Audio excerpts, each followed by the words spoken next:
Hi everybody, today we're gonna show you how to connect a joystick to your Arduino board.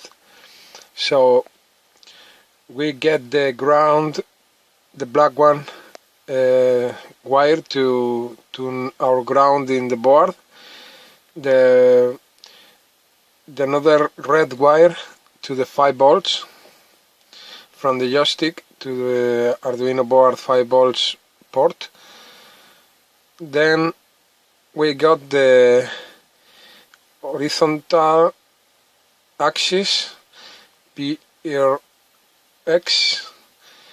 to the A0 port in our Arduino board, and then we take the vertical axis to our A1 Arduino board port, and finally our switch to our number 2 Arduino board port pin, and that's all.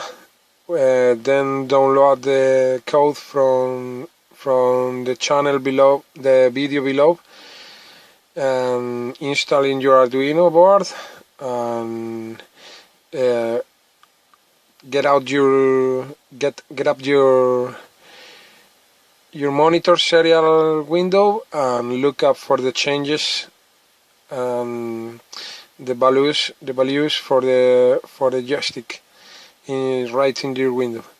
Thank you.